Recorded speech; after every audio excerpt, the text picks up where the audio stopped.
The message arrived on a Tuesday. Dara Vasquez read it twice. Then she set her coffee down, very carefully, the way you set something down when your hands are not entirely reliable, and she read it a third time. It was not long. The translation algorithm had rendered it in clean, flat English, which somehow made it worse. 41 lines, no greeting, no signature, just terms laid out the way you lay out a bill someone already owes you. The Vothrek Consensus, representing 9 sovereign species across 4 galactic sectors, hereby delivered formal notice of planetary integration to the body known as Earth. Compliance was expected within 30 rotations. Non-compliance would result in accelerated integration. The distinction between the two outcomes was, the document implied, mostly a matter of comfort. Livestock arrangement, the algorithm had added in brackets, as a translator's note, best available equivalent. Dara stared at the brackets for a long time. Outside the glass wall of the briefing room, the United Nations translation corridor had turned into something between a fire drill and a prayer meeting. Ambassador Leclerc from France was sitting in a chair with his head between his knees. 2 junior staffers were crying in a very professional way, meaning they were doing it quietly and near a window. Someone had turned on the emergency lighting by mistake, and no one had turned it off, so everything had the particular color of a situation that had already gone wrong. Dara pulled up the Vothrek's recorded engagement history on her tablet. 214 civilizations, 214 notices delivered, 214 accepted outcomes, all of them the same. She scrolled slowly. No recorded refusals, no recorded resistance of any organized kind. A few individual incidents flagged as low-level disruption resolved quickly. The Vothrek had not fought a real war in 600 years. They did not need to. The math of their arrival had always been enough. You looked at the numbers and you folded. Every civilization, every time. The math was, objectively, very bad for Earth. Dara closed the engagement history, opened the structural breakdown of the Vothrek Consensus instead. 9 species, 1 dominant, 8 junior partners who received resource allocations scaled so generously against 0 that the Vothrek core had apparently never questioned whether the arrangement would hold forever. She tilted her head slightly. Then she opened a new memo, flagged it routine priority, not even urgent, and addressed it to the Joint Chiefs, the European Space Agency, and a woman named Yemi Okafor at the Defense Advanced Research Projects Agency, who owed her a favor from a conference in Geneva where Dara had covered for her during a security briefing no one was supposed to know Yemi had missed. The subject line read, Opportunity Assessment. She sent it, picked up her coffee. It had gone cold. She drank it anyway. In the main chamber, the Secretary General was at the podium now, reading the official statement that had been drafted in the 40 minutes since the message came through. His voice was steady. His hands, Dara noticed, were not. The statement acknowledged receipt of the communication, expressed the commitment of Earth's unified governing bodies to careful deliberation, and respectfully requested 30 days for formal internal consultation. It was a good statement, dignified, measured, the kind of language that bought time without burning anything. The Vothrek observer, Preth Salon, watched from the elevated gallery.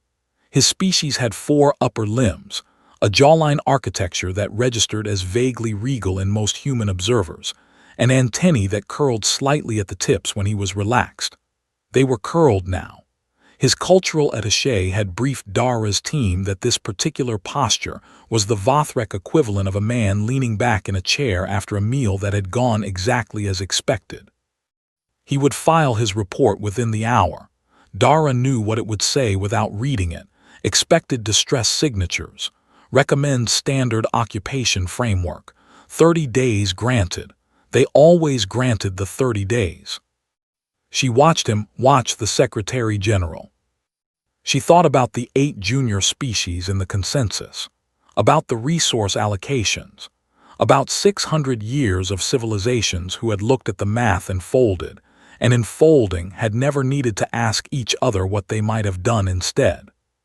Two things were true simultaneously, and Dara held them both the way you hold a problem you are already solving, even though you have not announced that you are solving it. The first was that the math was genuinely terrible. The Vothrek were not bluffing. The technical capacity implied by their arrival alone, the communication precision, the translation infrastructure, the sheer administrative confidence of a 41-line document that expected to end a civilization's sovereignty and had formatted itself accordingly. All of it pointed to a force that Earth could not match in any direct contest. The second was that they had sent the message on a Tuesday, via a communication channel that Yemi's team would shortly determine had not been updated in security architecture since before humans had working satellites, to a species they had assessed as non-spacefaring, and therefore not worth the effort of a proper threat evaluation. They had not sent a fleet, they had sent paperwork. Dara had spent 11 years in military logistics before moving to the diplomatic corps. She understood at a cellular level the difference between those two things. A fleet said, "We are prepared for resistance." Paperwork said, "We have not considered it." That was not a gap in their power. That was a gap in their imagination. Outside, the corridor was calmer now. The emergency lighting had been turned off. Ambassador Leclerc had recovered sufficiently to be on a call, gesturing in the controlled way of a man who was frightened and trying not to show it to whoever was on the other end. The two staffers had stopped crying and were distributing printed copies of the statement with the slightly over-focused competence of people who needed a task. Dara picked up her tablet. She opened the memo she'd sent to the Joint Chiefs and added one line. It read, "Check the communication frequency on the notice. Do not discuss by phone." Then she went to find better coffee, because if the next 30 days were going to go the way she thought they were, she was going to need it, and the stuff in the briefing room machine was genuinely not worth the situation it was being asked to support. Preth Salon's report, filed that evening, recommended a minimal ground presence for the eventual integration. He noted the absence of any known interstellar military capacity. He noted the distress signatures, the weeping staffers, the physical posture of the human leader as he read the statement, the general atmosphere of a species encountering its ceiling for the first time and finding the ceiling very low. He noted one anomaly in the behavioral data. A female officer in the lower gallery, mid-ranking insignia, dark hair, tablet in hand, who had been observed smiling slightly at some point during the reading of the official statement. He marked it as a data artifact. "Smiled wrong," he wrote. "Grief presents differently across species, likely cultural variant of distress expression." He submitted the report. He went to sleep. On a different floor of the same building, Dara Vasquez was on the phone with Yemi Akafer, speaking quietly, not from secrecy. She would say later if anyone asked, but because the idea was still small and she didn't want to make it feel crowded. "Okay, so," she said. Yemi, who had known Dara for 12 years and understood what that phrase meant when followed by a pause, said, "How bad is it?" "It's not bad at all," Dara said. "That's the thing. Someone left a door unlocked and handed us a deadline. I just need you to tell me if the frequency is as old as I think it is." "And if it is?" Dara looked at the window. The city outside was dark and ordinary in the particular way cities are when no one in them has been told yet. "Then it's a gift," she said. "We just need to figure out what to do with it before the 30 days run out." She hung up. She opened the file on the 8 junior species in the Vothrek consensus. She started reading. The frequency was exactly as old as she thought. Yemi called back 14 hours later, and Dara heard it in the first half-second of silence before Yemi spoke, the particular quality of a silence that meant, "You were right, and it is worse than you said, And also I might be a little annoyed at how right you were. Pre-satellite era, Yemi said. The encryption architecture is from before we had GPS. We cracked comparable systems in 1987. How long to get full access to the transmission network? For a read, 18 hours. For a write, a pause. Dara, if we can write to that network. I know. That's not a communication channel anymore. That's a master key. I know. If they figure out what we're doing. They won't, Dara said, because it won't look like anything. It'll look like administrative traffic. They've been running this system for 600 years without anyone pushing back on it. Their security is built on the assumption that no one would bother. We're going to bother. Another silence, longer this time. Okay, Yemi said. 18 hours for the read. I'll need 4 more people, and I need them cleared at a level that doesn't officially exist. You'll have them by tonight. What do you need from me first? Dara looked at the list she'd been building since 3 in the morning. 12 civilizations, currently within their own 30-day windows. 12 species who had received the same 41 lines, the same brackets, the same implied math of a thing already decided. I need the communication logs, she said. Every notice the Vothrek has sent in the last 5 years, every recipient species, every current status. That's a long list. It gets shorter, Dara said. We only need the ones who are still in their window. There were 12. She had suspected 8. 12 was better. The work that followed was not dramatic in any visible way.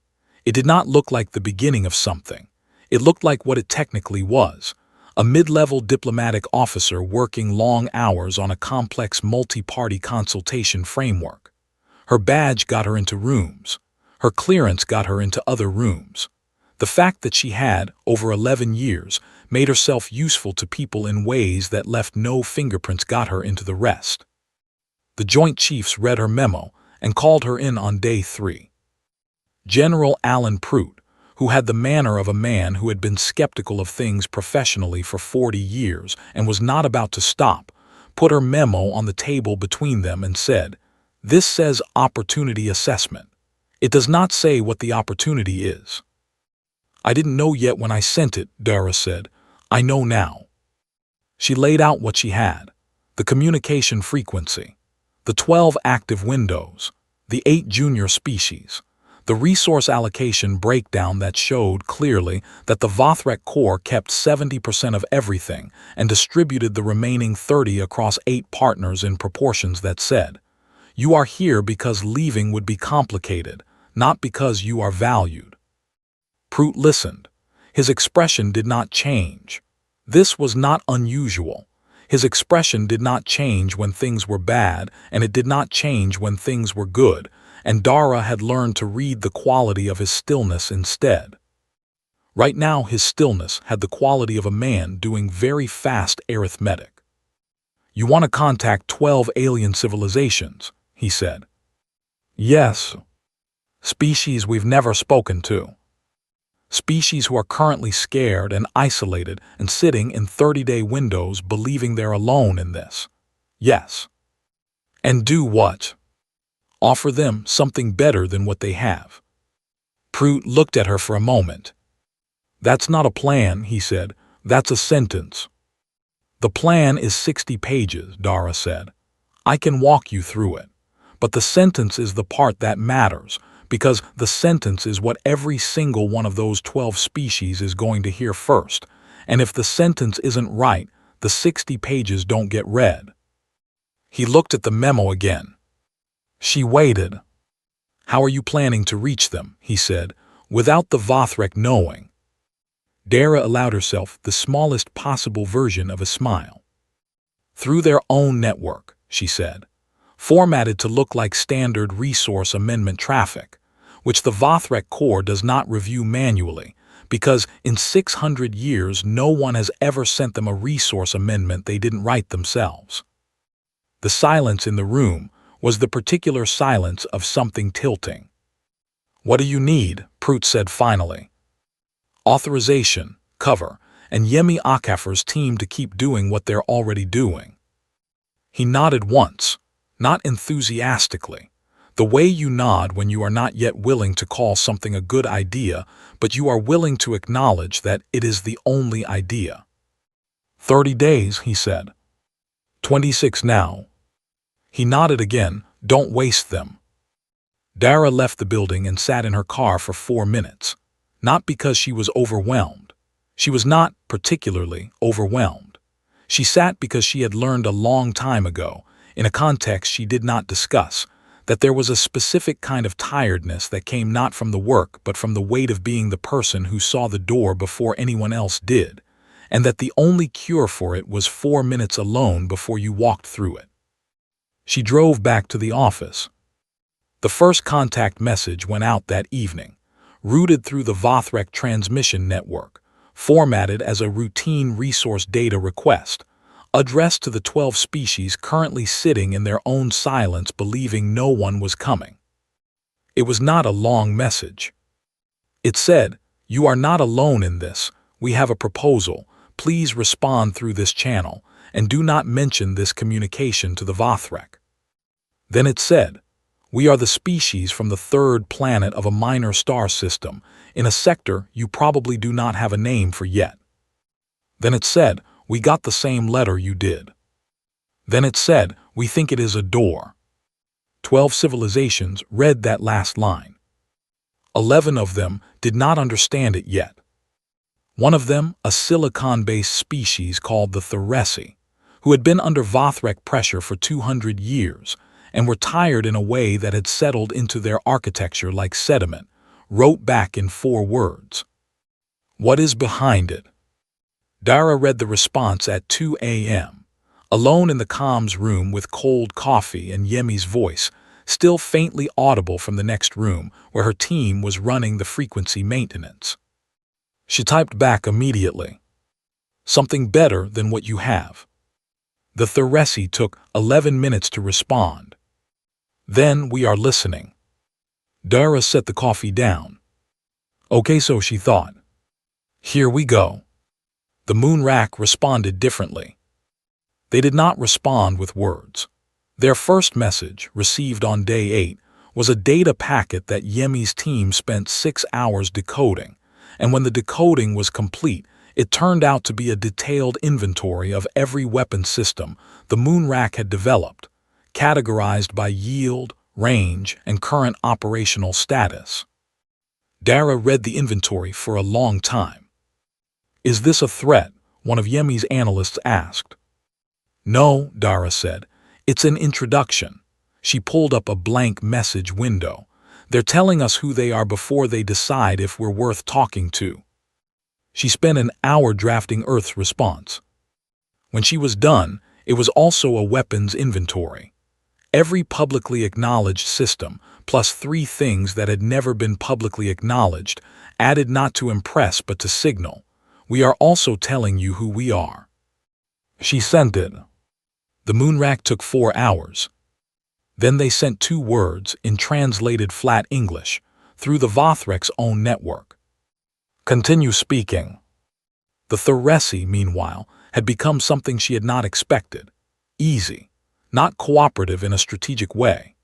Easy in the way of something that has been waiting a very long time for a conversation it had stopped believing would come.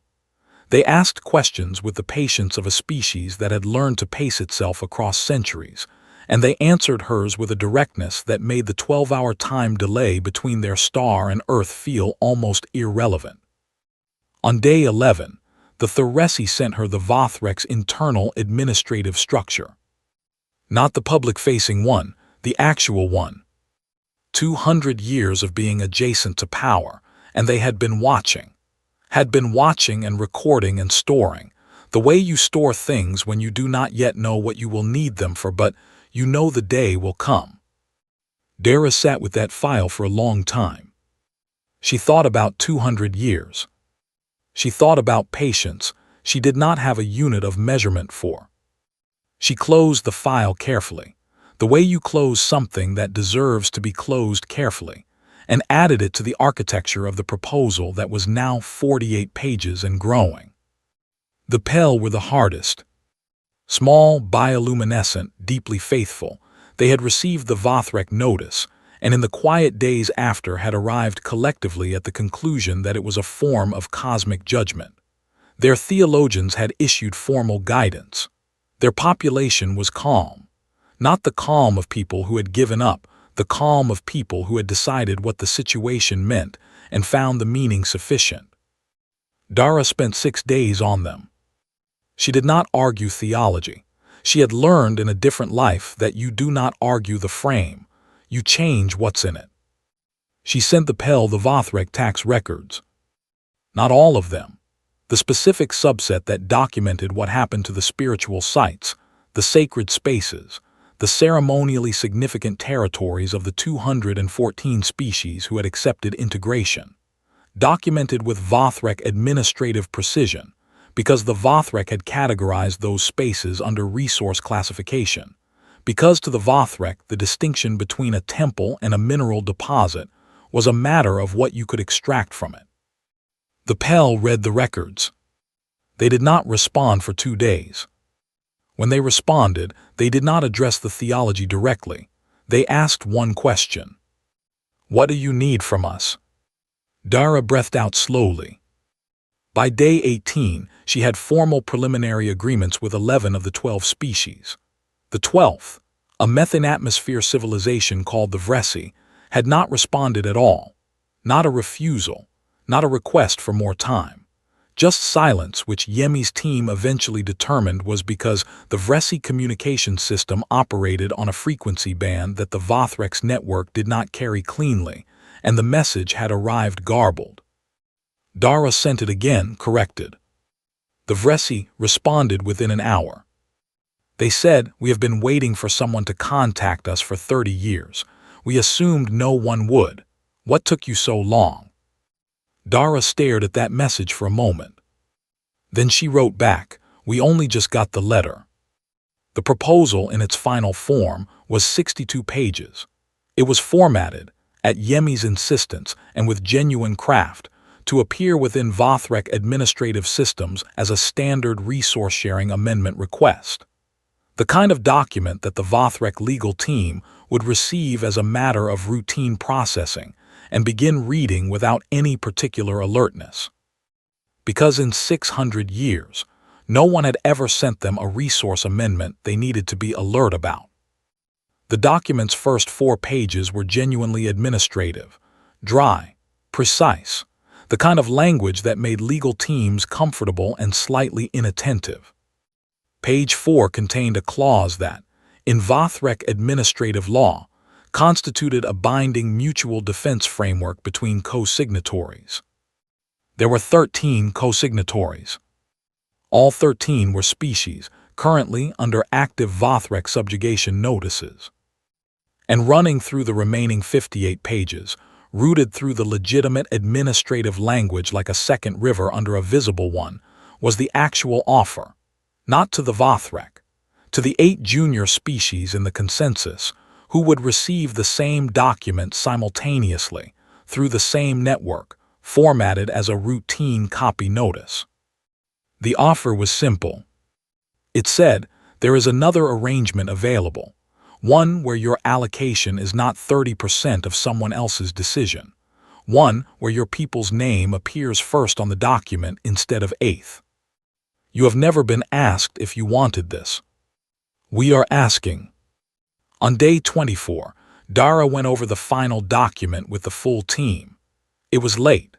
The room smelled like the specific combination of cold takeaway food and too many hours that meant people had been in it continuously for longer than was reasonable. She read the whole thing start to finish one more time.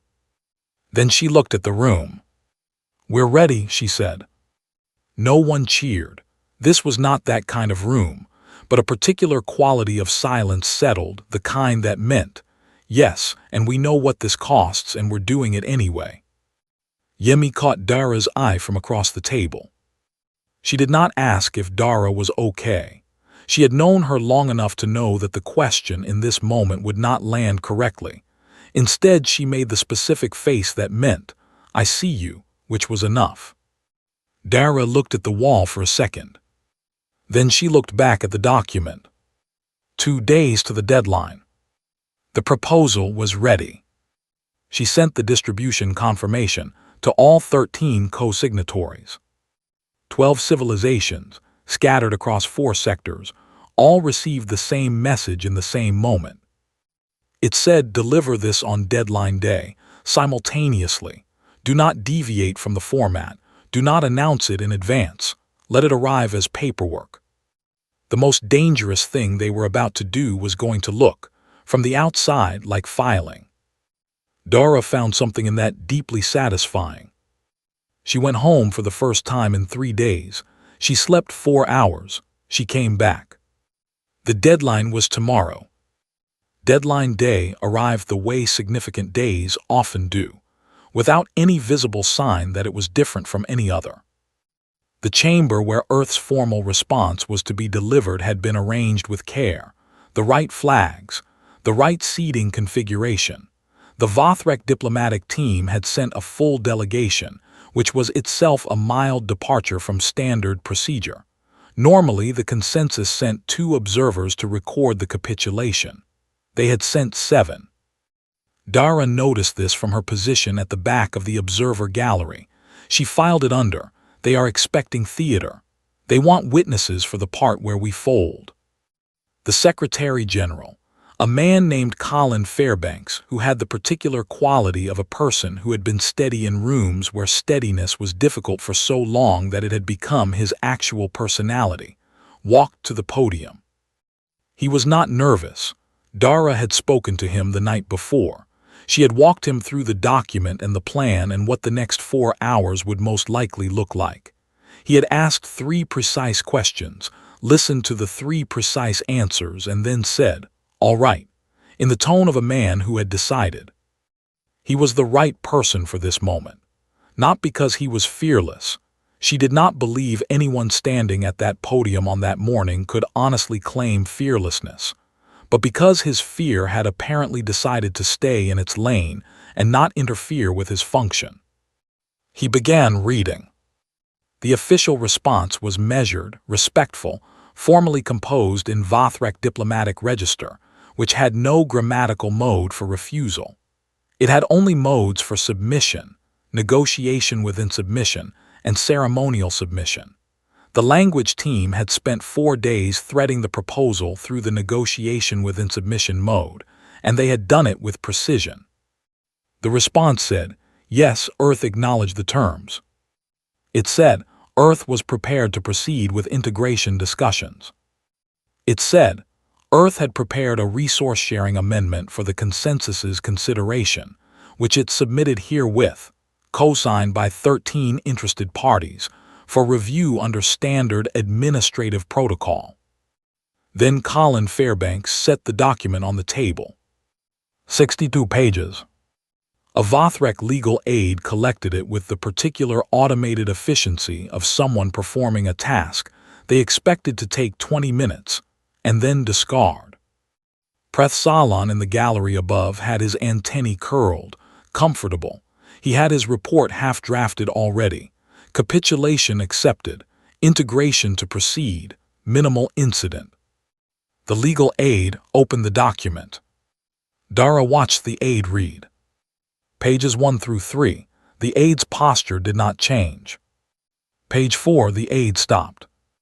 Not visibly, not dramatically. A small stop, the kind that looked from a distance like a person rereading a line to confirm they had read it correctly the first time. Dara knew exactly which clause it was. The aide turned to the senior Vothrek, legal counsel at the table. Spoke quietly. The senior counsel took the document. Read page 4. Turned to page 5. Read. Kept reading. Across 4 galactic sectors, in the same moment, 12 other delegations were placing 62 identical pages on 12 other tables. The 8 junior species in the Vothrek consensus were receiving their copy notices. The junior species representatives were reading. Dara watched Prethsalan's antennae from across the room. They were no longer curled.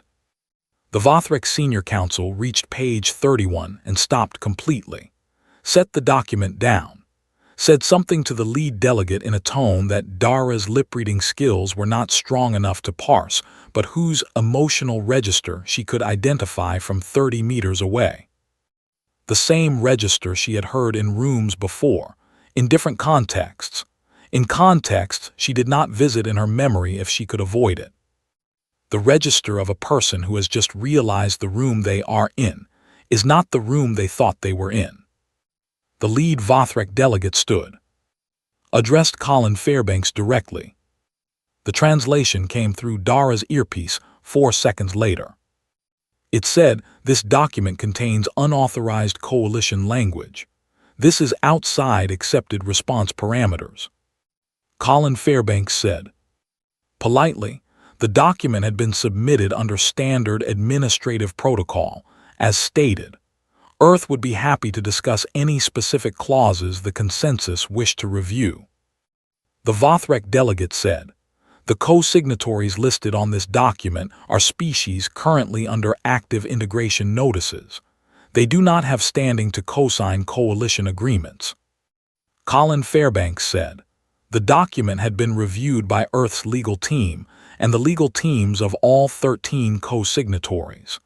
If the consensus had a specific procedural objection, Earth was prepared to receive it in writing. The word writing landed in the room with a quietness that was almost funny. The Vothrak delegation conferred. Prethsalan was on a communication device. His antennae were doing something Dara had no reference for. Across the chamber, she caught Colin's eye for 1 second. He gave her nothing, just held her gaze for a moment the way a person holds the gaze of someone they trust, when trust is the main thing keeping the moment together. She looked back at Prethsalan. Her earpiece crackled. Yemi's voice very quiet. 3 of the 8 junior species have filed independent response documents in the last 40 minutes, not with us, with the Vothrak Corps, requesting renegotiation of their own resource terms. Dara did not move. "Independent of us," she said, barely above a murmur. "Completely. They didn't coordinate with us. They just read the offer and acted on their own." Dara breathed in slowly.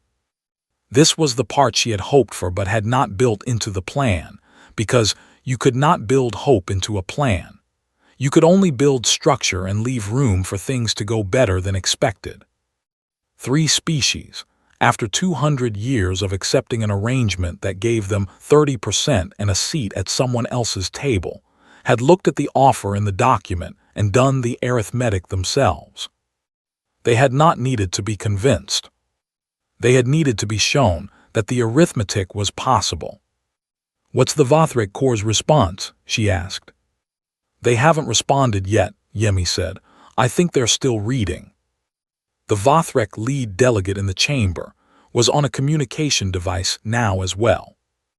The room had gone very still. Colin Fairbanks stood at the podium with his hands flat on the surface, not gripping, just resting, the posture of a man who had decided to take up exactly as much space as he needed, and not 1 centimeter more. Dara looked at the document on the table. 62 pages. 600 years of unopened doors. She felt something she did not immediately name, and she was careful not to name it, because naming it would make it into a thing she had to manage, and right now she needed her hands free. The Vothrak lead delegate finished his communication, turned back to the room, looked at Colin Fairbanks, said through the translation system, in a voice that had lost the quality it had arrived with, "Earth is to consider this session suspended pending consensus review." Colin Fairbanks said, "Of course." Earth appreciated the consensus taking the time to review the document thoroughly.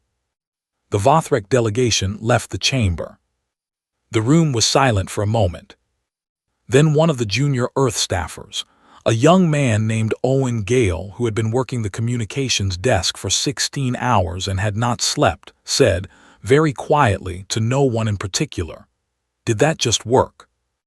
Dara turned to look at him. Not yet, she said, but we made them read it. That's the part that matters. She stepped out of the gallery. In the corridor, alone for 30 seconds before the next thing began, she stood against the wall. The wall was solid and cool, and extremely not in motion. She pressed the back of her head against it. Above her, in some room she could not see, the Vothrek consensus was reading 62 pages of the most dangerous administrative paperwork in the history of 215 contacted civilizations. 11 of the 12 had been with her from day 18 onward. The Theresi had answered in 4 words. The Moonrak had sent a weapons inventory as a handshake. The Pell had come around through tax records.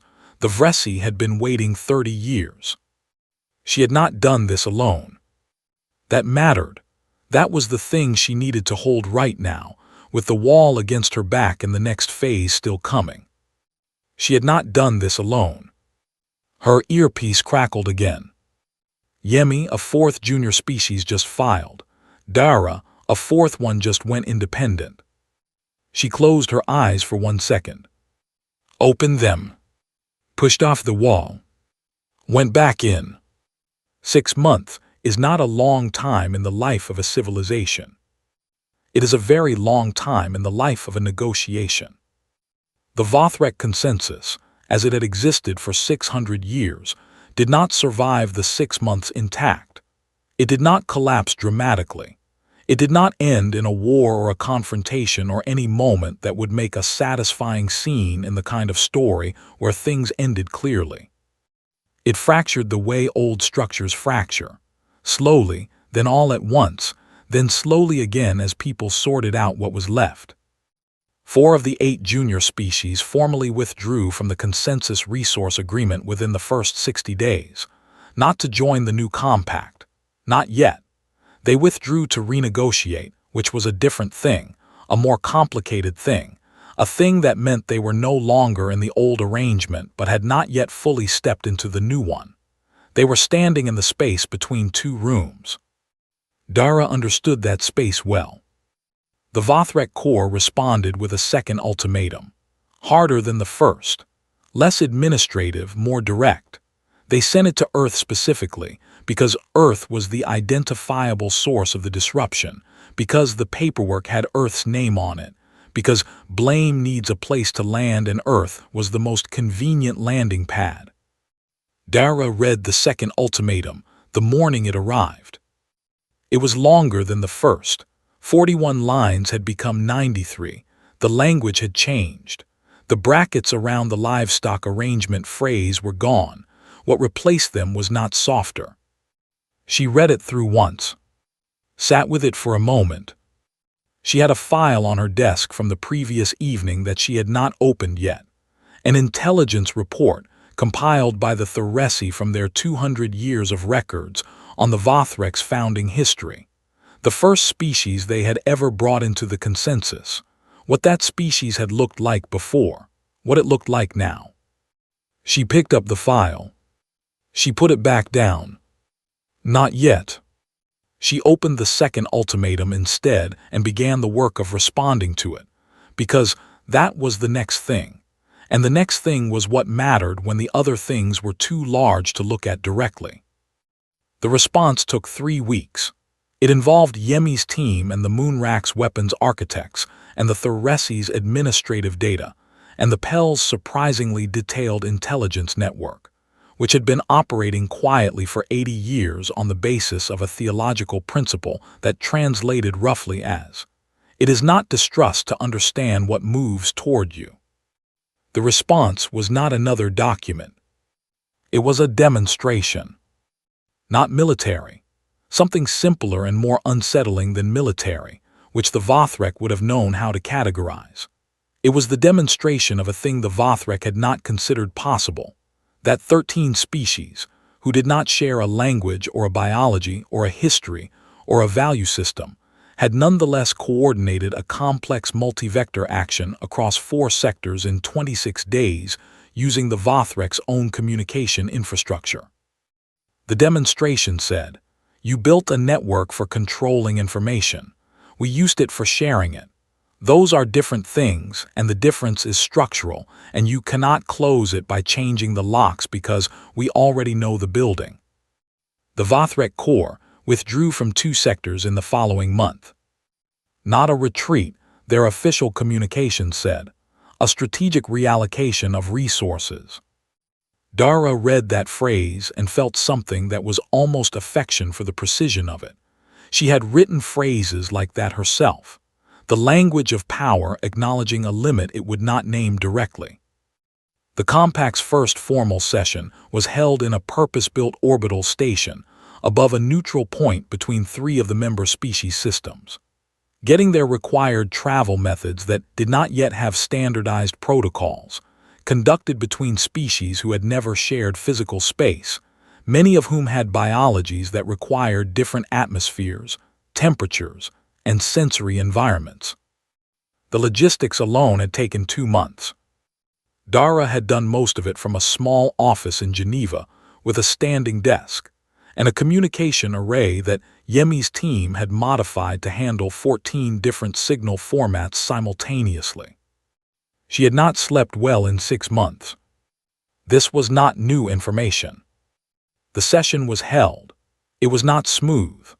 Smooth was not the word that applied to 13 species trying to agree on a governance framework when their baseline assumptions about decision-making ranged from individual consensus to collective neural voting to something the Vresi did that the translation team described, helplessly, as structured argument until the problem solves itself. But it was held. At the end of the first session, the Vresi representative, a being composed largely of crystalline silicate who communicated in thermal pulses that the translation system rendered in a flat, quiet monotone, addressed the chamber. Dara's translator rendered it as, "We have been in the space between rooms for 200 years. We did not believe the second room existed. We are grateful to have been shown that it did." The Compact's presiding officer, a bureaucratically inclined moonrak named Vrethka, who had the communication style of someone who considered most words unnecessary, looked at Dara from across the chamber.